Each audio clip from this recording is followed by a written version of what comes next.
Halo guys, apa kabar kalian semua? Semoga kalian sekeluarga selalu sehat dan dalam lindungan Tuhan ya. Semoga dilancarkan juga rezekinya. Di video kali ini, Minci akan bawain alur cerita film yang berjudul Wicked Minds. Film yang dirilis tahun 2003 ini menceritakan tentang seorang pemuda yang memiliki ibu tiri baru yang masih muda, cantik, dan gemoy. Awalnya semua berjalan dengan normal sampai muncullah godaan-godaan syaiton yang membuat mereka berdua saling tertarik satu sama lain dan terjadilah permabaran pusreng duniawi. Sebelum mulai ke videonya, jangan lupa untuk support channel ini dengan cara like, comment, share, and subscribe. Jangan lupa buat nyalain notifikasi juga biar kalian gak ketinggalan video-video terbaru dari kita. Ya udah, tanpa berlama-lama lagi, langsung saja kita masuk ke alur ceritanya. Film dimulai dengan memperlihatkan karakter utama kita yang bernama Holden, seorang pemuda tampan dan pintar lulusan dari Universitas Harvard. Setelah merayakan kelulusannya dengan berkeliling ke beberapa negara, Holden memutuskan untuk mengunjungi ayahnya yang bernama Mason. Sampainya di rumah ayahnya, Holden disambut oleh Simbo yang sudah mengurusnya sejak kecil. Visit us, what's wrong with you, boy? You don't like us anymore? Setelah mengobrol sedikit dan temu kangen, Holden pun kemudian pergi ke kamar ayahnya. Saat memasuki kamar, Holden tidak sengaja bertemu dengan seorang ciwi cantik yang baru saja selesai mandi. You little bastard. Tak lama kemudian, Mason pun datang dan memperkenalkan ciwi cantik yang dilihat Holden tadi. Ternyata ciwi bernama Lana tersebut merupakan istri baru ayahnya aka ibu tiri Holden. Holden pun merasa sedikit terkejut karena ayahnya tidak pernah bercerita tentang pernikahannya dengan Lana. Selain itu, Holden juga merasa sedikit canggung dengan Lana. Emang secara umur, Lana ini lebih pantas dianggap sebagai teman seumuran Holden daripada sebagai ibu tiri Holden. Malam harinya, Mason mengajak Holden dan Lana untuk datang ke acara lelang orang-orang kaya. Karena Mason harus memberikan pidato singkat, akhirnya Lana dan Holden pun ditinggal berdua. Di sana, Lana berusaha untuk SKSD dan mendekatkan diri dengan Holden. Lana meminta Holden untuk menceritakan tentang kisah percintaannya. Ternyata, Holden ini seorang sad boy yang baru saja dighosting oleh seorang ciwi bernama Stacy. Mendengar hal itu, Lana pun kemudian memperkenalkan Holden kepada salah satu temannya yang bernama Nicole. Setelah itu, Lana meninggalkan mereka berdua untuk PDKT manja. Stacy? Dan di acara lelang tersebut, Mason berhasil memenangkan sebuah kalung cantik yang langsung ia berikan kepada Lana. Sepulang dari acara, Mason merasa cemburu melihat kedekatan Lana dengan rekan kerjanya yang bernama Harry. Mason mengingatkan Lana untuk tidak sekali-kali berani mengkhianatinya apalagi selingkuh darinya. Tell you that. Ow, you're hurting me. Are you Keesokan paginya, Mason memperlihatkan mobil barunya kepada Holden. Holden pun merasa terkesan dengan mobil ganteng yang baru saja dibeli ayahnya itu. Tetapi, Mason melarang Holden untuk menaiki mobil itu. So what are we gonna do today? I have to go by the yacht. Setelah itu, Mason mengajak Holden untuk makan siang bersamanya. Namun, sebelum itu mereka akan mampir terlebih dahulu ke kantor Mason. Sesampainya di kantor, tiba-tiba ada pekerjaan mendadak yang harus diselesaikan oleh Mason. Mason pun akhirnya menyuruh Holden untuk pulang duluan. It's okay. Lana yang mengetahui bahwa Holden tidak jadi makan siang dengan Mason, akhirnya memutuskan untuk mengajak Holden jalan-jalan dengan menggunakan mobil mewah milik Mason. I got it under control. Mereka berdua pergi ke sebuah warkop milik salah satu teman Lana yang kebetulan saat itu sedang tutup. Namun karena Lana mengetahui di mana temannya menyimpan kunci, mereka berdua pun dengan mudah bisa masuk ke dalam. Bak bartender handal, Lana pun menyiapkan kombinasi es teh harum untuk dicicipi oleh Holden. Setelah minum beberapa gelas, mereka berdua pun menjadi semakin dekat. Mereka berdua pun kemudian mulai terbawa suasana dan terjadilah permabaran pusreng duniawi antara ibu tiri dan anaknya ini. Keesokan harinya, mereka bertiga pun sarapan pagi bersama. Holden melihat adanya bekas luka di tangan Lana. Nampaknya semalam Lana terkena semprot oleh Mason akibat pulang larut malam dan menggunakan mobilnya tanpa izin. Tetapi Lana berusaha untuk baik-baik saja dan menutupinya seolah-olah tidak terjadi apa-apa. Suasana pun mulai terlihat sedikit canggung, apalagi bagi Holden dan Lana. Untungnya, tak lama kemudian Simbo hadir membawakan sarapan mereka. Dan karena hari itu merupakan hari ulang tahun Simbo, Mason pun menghadiahkan tiket liburan selama 7 hari 7 malam sebagai hadiah ulang tahun. Thank you. Thank you. Siangnya, Mason mengajak Holden untuk bermain basket bersama. Di tengah-tengah permainan, Mason dengan sengaja mendorong Holden hingga terjatuh. Holden pun akhirnya sadar bahwa ayahnya dengan sengaja melakukan hal itu. Ternyata, Mason merasa marah karena mengetahui bahwa Holden telah menggunakan mobilnya tanpa izin.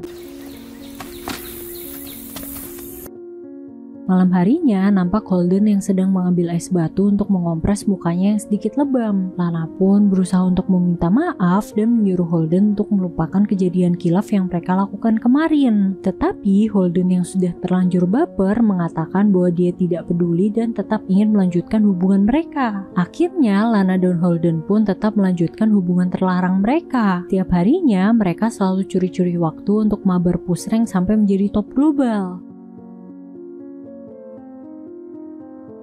Beberapa hari kemudian, Mason mengundang Nicole untuk makan malam bersama di rumah mereka. Mason berencana untuk menjodohkan Nicole dengan Holden. Mason juga berencana untuk memasukkan Holden ke kantornya. Awalnya, Holden menolak karena dia berencana ingin melanjutkan kuliahnya. Tetapi karena Mason terus-menerus memaksa, akhirnya Holden pun hanya bisa terdiam.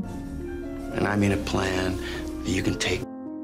Setelah Nicole pulang, Lana pun terlihat menghampiri Holden. Lana menanyakan bagaimana perasaan Holden terhadap Nicole. Holden mengatakan bahwa dia tidak memiliki perasaan apa-apa untuk Nicole. Selain itu, Holden juga merasa kesal dengan sikap ayahnya yang selalu semena-mena mengatur hidupnya. He'll suck the life out of me. Keesokan paginya, Mason mengajak Holden untuk pergi berburu. Di tengah-tengah perburuan, muncul sekelibat niat jahat di diri Holden untuk menghabisi ayahnya agar bisa berduaan dengan Lana. Untungnya, Holden masih bisa berpikiran jernih dan mengurungkan niatnya tersebut. Sepulangnya dari berburu, Holden membuatkan segelas jus untuk ayahnya. Setelah itu, mereka berdua pun mengobrol-ngobrol seperti biasa. Mason mengatakan bahwa dia curiga bahwa Lana telah selingkuh, sebab Mason selalu tidak bisa menghubungi Lana saat dirinya sedang pergi bekerja. Holden mulai merasa panik dan takut ketahuan oleh ayahnya. Tidak ingin skandal perselingkuhannya terbongkar, Holden pun kemudian mengajak Lana untuk ketemuan di Ohio. Holden menceritakan tentang ayahnya yang mulai curiga terhadap Lana. Holden menyarankan agar mereka segera mengakhiri hubungan ini demi keselamatan mereka berdua. Namun, Lana yang sudah terlanjur baper dan ketagihan dengan skill cocok tanam Holden tentu saja menolak mentah-mentah permintaan Holden tersebut. Bahkan, Lana malah mengajak Holden untuk berkebun memanen kebun apemnya yang sudah matang. Malam harinya, Holden terbangun sendirian di hotel. Holden pun kemudian bergegas pulang agar ayahnya tidak merasa curiga. Sesampainya di rumah, Holden melihat keadaan rumah yang gelap gulita. Dan tiba-tiba... Tak lama kemudian, kepolisian pun datang ke TKP. Para detektif juga menginterogasi Lana serta Holden. Keduanya sama-sama memberikan alibi kebohongan untuk menutupi skandal perselingkuhan mereka. Holden beralibi bahwa dia sedang pergi nonton ke bioskop, sedangkan Lana beralibi bahwa dia sedang menggosip di rumah Nicole. Setelah selesai interogasi, Lana dan Holden mengungsi di rumah Harry, rekan kerja Mason. Holden pun kemudian menanyakan kemana perginya Lana tadi. Lana mengatakan bahwa dia sedang menemui Nicole. Nicole telah merekam skandal perselingkuhan mereka dan mengancam akan menyebarkannya jika mereka tidak memberikan Nicole uang sebesar $100.000. Lana pun berusaha untuk menenangkan Holden dengan mengatakan bahwa dia akan mengurus semuanya.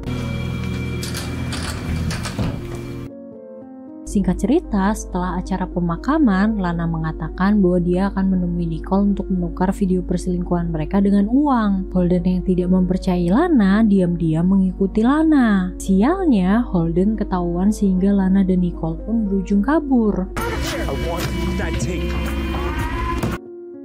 Beberapa saat kemudian, Holden mendapatkan telepon dari Harry. Ternyata, Harry telah mengetahui kebohongan Holden yang tidak benar-benar pergi ke bioskop. Harry juga memiliki video mabar pusreng yang telah dilakukan oleh Lana dan Holden. Holden pun akhirnya tidak mempunyai pilihan lain selain jujur kepada Harry. Namun, Holden bersumpah bahwa bukan dirinya pelaku pembunuhan ayahnya. Holden juga mengatakan bahwa saat dia terbangun di Ohio malam itu, Lana telah pergi meninggalkannya. Harry pun kemudian bertanya apakah ada yang bisa membuktikan alibi Holden tersebut. Holden pun kemudian teringat saat dia memberikan uang kepada seorang tunawisma. Akhirnya Harry pun membuat kesimpulan bahwa Lana sengaja menjadikan Holden sebagai kambing hitam dan menuduh Holden telah menghabisi ayahnya. Jika Holden masuk penjara, maka semua harta warisan Mason akan jatuh ke tangan Lana. Mereka berdua harus secepatnya mencari tunawisma tersebut untuk membuktikan bahwa Holden tidak bersalah.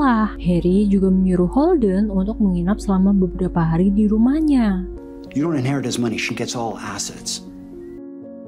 Saat Holden pulang ke rumah untuk mengambil beberapa barang, Holden menemukan bedil di dalam tas Lana. Ketika Holden bertanya kenapa Lana memiliki benda itu, Lana menjawab bahwa itu hanya untuk berjaga-jaga saja. Setelah mengemasi barang-barangnya, Holden pun pergi menuju ke mobilnya. Tetapi rasa penasaran masih mengganjal di hati Holden. Holden pun kemudian menyelinap masuk ke dalam garasi dan menemukan sebuah surat yang dibuat oleh Lana, seolah-olah Holden ini ingin mengakhiri debutnya di dunia ini.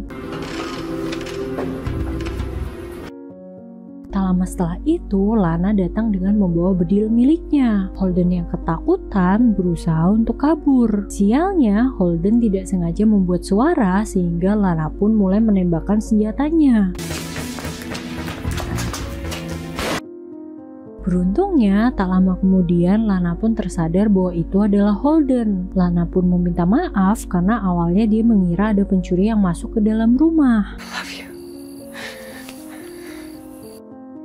Sesampai di rumah Harry, Holden pun menceritakan kejadian yang baru saja dia alami. Harry menyarankan agar mereka segera melaporkan hal tersebut kepada polisi. Singkat cerita, mereka pun sampai di kantor polisi dan Holden pun mulai memberikan pernyataan. Tetapi sayangnya polisi tidak mempercayai Holden dan malah menangkap Holden.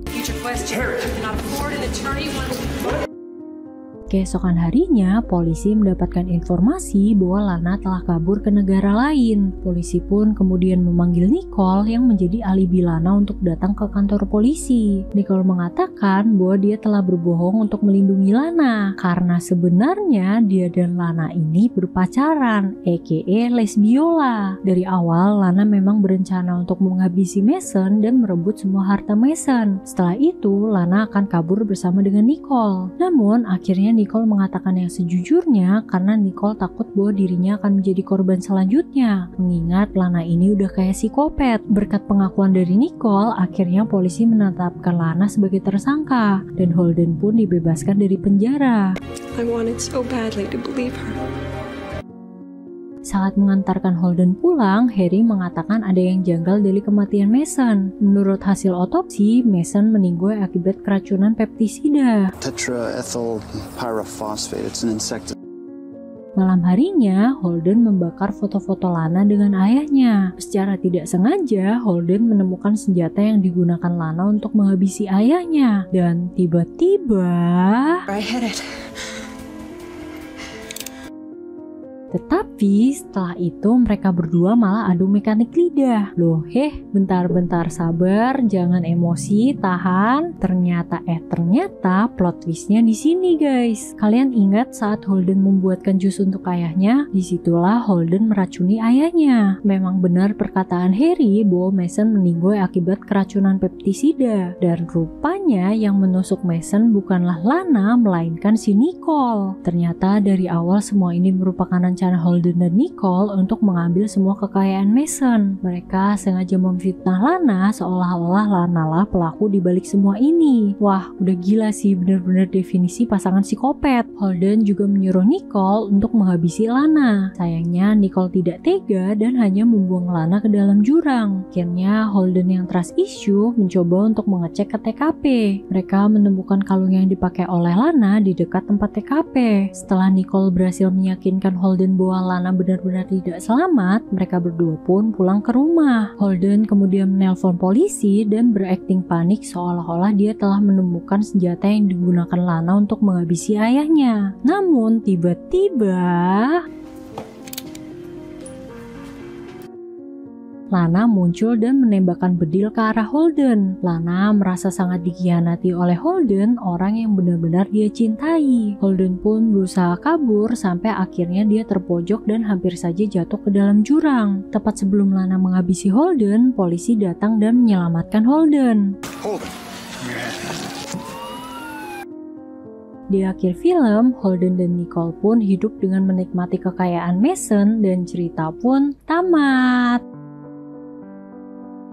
Gimana guys menurut kalian filmnya? Menurut Mince sih plot twistnya cukup wadidaw mantap jiwa ya. Dengan dibumbui adegan-adegan permabaran, film ini cukup seru buat ditonton. Oh ya, by the way, buat kalian yang mau request film buat dijadiin alur cerita, boleh banget ya guys. Silahkan tulis di kolom komentar di bawah. Oke, segitu dulu video kali ini. Semoga kalian terhibur dengan alur filmnya. Last but not least, thank you for watching and see you in the next video. Bye bye guys.